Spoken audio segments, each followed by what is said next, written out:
This is a hard, guys. By the way, anybody who tells you they're doing real estate investing, ask them the receipt. Where's your receipts? This is a hard, not receipts from the 1970s too, by the way. Receipts today, fresh, okay? No BS. Stop listening to these gurus. They're lying to you. It is not all easy. It is not all sexy, but it is simple. How did I do mine? My first one, which was my fourth deal that I had under contract. Here's how I did it. The way I locked up that property is this. That property was a probate lead. A probate lead. What is a probate lead? A probate lead is when somebody passed away and they leave an asset behind, right? And 99.9% of people that inherit these properties, they don't just inherit the property. They inherit these properties with a lot of problems. Liens, a mortgage to pay, when they already have, their own life, maybe from an uncle that they used to hate. So that uncle put them on their will and now they inherited the property plus all his liens and bills. And they're like, oh my gosh, I don't want to deal with this stuff. Too much. The attorney got to be paid to go through the probate process, right? So 99.9% of homeowners that inherit, of sellers that inherit properties from a relative that passed away, they end up selling it within the first 90 days of that person passing away, okay? That's what a probate is. So that was a probate lead, my first fix and flip. That's number one. Number two, the way I put her on the contract at the time, if I remember, this was like probably 5 years ago, right? She was asking somewhere around like $278,000. Why was she asking $278,000? Because this lady, she was an older lady, right? A Filipino lady, and she was married to somebody who's in the military, and he's the one, the husband is the one that passed away. And she was asking $278,000 because that's what she owed on the mortgage. And every investor that was calling her was making her offers somewhere around $250,000, $260,000, right? So the traditional fix and flipper, typically they have to buy properties at a steep discount in order to make a profit. So everybody was making her what we call what?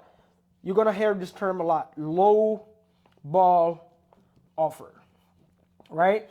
When you start calling sellers, you're gonna hear this term a lot, low ball offer. This is when you call a seller and the seller, is asking $150,000 for the property and you go, oh, I can offer you 20 grand. That's a low ball offer, okay? So everybody was low balling this lady, right? Boom, boom, low ball offer. Boom, boom, haha. I know you love my writings. Don't say anything, especially if you're broke. Don't try to correct me. Boom. All right. So low ball offer. Everybody was making her $250 offer. How? Now, here's the issue. She said she's asking $278 because that's what she owes to the lender. So if you don't know how real estate works, you've never done a deal. If you go to sell your house, let's say hypothetically you own a house right now, or your mom or your dad own a house, and they're trying to sell it, that means they're the seller, correct? If they're selling that property and they still owe any money to Wells Fargo, that's the first thing that get paid. We call that mortgage, obviously, right? So if you owe a mortgage, that's the first thing that get paid. Let's say they sell the property for $300,000 and they owe Wells Fargo $200,000. That $200,000 get paid to Wells Fargo first. That's number one. Number two, you as the seller, you have other expenses. We call these expenses closing costs. What is the closing cost? So typically, most homeowners, where they're looking to sell a property, what do? They go and find that fancy realtor with a leased car, with a leased BMW, and have them listed on the market for a fee. So the realtor, the seller's realtor, we call that the seller's agent, list the property, they gotta get paid a commission, on average 3%. The buyer's agent, the buyer who's gonna buy it from you, if he's a homeowner that's gonna live in, even an investor sometimes, but just keeping it simple, that buyer also have an agent. We call that the buyer's agent. You, the seller, you're responsible. You're the one, you, the seller who's selling the home, you are paying those two agents, not the buyer. Okay? So that fee also comes out of your sales price. Okay? So if you sell a house $300,000, you're not walking away with $300,000. Okay? Bank of America got to get paid. Then the commissions got to get paid to these real estate agents, two of them. You, the homeowner, you're paying that. And then right after that, you have the closing costs from the title company. Why? Because real estate, when you're closing it, you got to go through either a real estate attorney or a title company, depending if you're in an attorney state or a title company state. Does that make sense? Boom. So she was asking 278 because she owes the bank $278,000. So she wasn't even looking to make any money. But everybody, based on the numbers, based on how much they have to spend in it, if they were to buy cash, based on the profits they were looking to make in the back end, guess what? Everybody was making her 250 offers. What happens is if she sells that property for 250, okay, and she's asking 278 because she owed the mortgage 278, now she, the seller, she have to come to the closing table with $28,000. Where is she gonna get that money? Where is she gonna get that $28,000 when her husband just passed away? She could barely afford the funeral and she could barely afford the probate, right? This is where we, real estate investors slash wholesalers, call it what you want. But if you're a hustler and you go off market and you find this kind of homeowners, you are solving huge problems. You're solving huge problems because trust me, every realtor that reached out to this lady to ask her to let her list their home, guess what they're telling her? Fix this, fix that, clean the property, blah, blah, blah, blah, blah, pay, bring $28,000 when she could already not afford keeping up with the mortgage of her late husband who just passed away. So for her, this house right now is a nightmare. And all she wanted is, hey, I want to go back to the Philippines. It's been 17 years. I'm taking care of my husband. He was bedridden. I want to go back to the Philippines and enjoy the rest of my days traveling. That's all she wanted. So here's how I did my first flip. So I stepped in and told her, listen, here's what I'll do. I'll give you the $278,000 that you're asking for. Not only I'll give you the $278,000. This is where you wholesalers, you have to be a problem solver. Not only I'll give you the $278,000, so now you don't have to write a check to close on your house that you're trying to sell. I'll give it to you on paper, and I'll explain what this means, okay? Not only that, I'll also give you an extra $5,000 in your pockets for moving expense and helping you with your flight ticket to go back to the Philippines, everything. You don't need to worry about it. And then I'll take care of what else? I'll take care of the probate attorney. The probate attorney, I paid that probate attorney somewhere around like $3,500. The probate attorney, boom. Because that probate attorney charged the homeowner in order to do the probate. You cannot just sell if you inherit a house, you cannot just sell it as you wish. That's not how it works.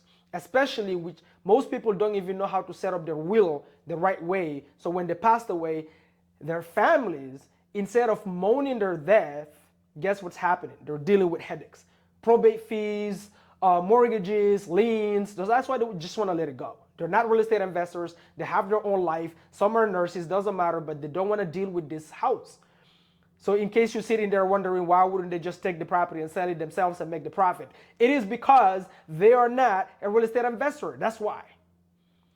Number one golden rule in real estate investing, do not put your head in the seller's head. The seller is not you. The reason you're asking yourself that question is because you're smarter, not smarter, but like that's your job, right? You're a real estate investor, even if you're a wholesaler. By the way, stop calling yourself a wholesaler. You're a real estate investor. If you're trying to become a real estate investor, you better start using the right terms. You're just wholesaling right now to build your capital to become a real estate investor. So you don't want to call yourself a wholesaler because you'll manifest only being a wholesaler, which you're a knucklehead. Keep calling yourself a real estate investor who's just building up his capital right now through wholesaling real estate. Boom. So, gave her the $28,000 on paper, not cash. What I told her is this. I said, listen, if you're willing to leave that existing husband loan of yours on the property, I'm not going to cash it out. Leave it in place, okay? Leave it in place on your husband's name, and me, Mamadou, I'll just become responsible for the monthly payment. So I'm paying this monthly mortgage on your late husband's behalf. So on paper, I'm giving you $278, but the loan is staying in place. I'm not walking into your bank and qualifying for the loan and showing my credit and showing my pay stubs. And because you're saving me all the headaches that all these other investors have to do, so that's the reason I can pay you more than everybody else that was making you the offer of $250. Okay, she said, okay, then giving you $5K. So technically, I'm actually paying her more than $278. Now it's $278 plus the $5,000. Plus, I am covering the closing costs. How am I able to do this and why am I able to do this and pay more than everybody else? Because if you guys ever try to take a loan from a hard money lender or Bank of America or Chase, you guys know the headaches. You gotta go there, show your credit, pay stubs, everything. Then you have to put a down payment. So all these things is fees, time. It takes time.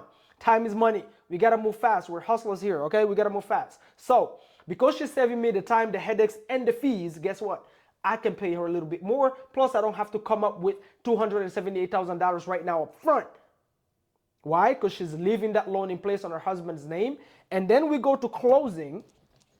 If we go to closing, now I have it under contract with this scenario that I just told you. And when we go to closing, the deed and title transfers to Mamadou.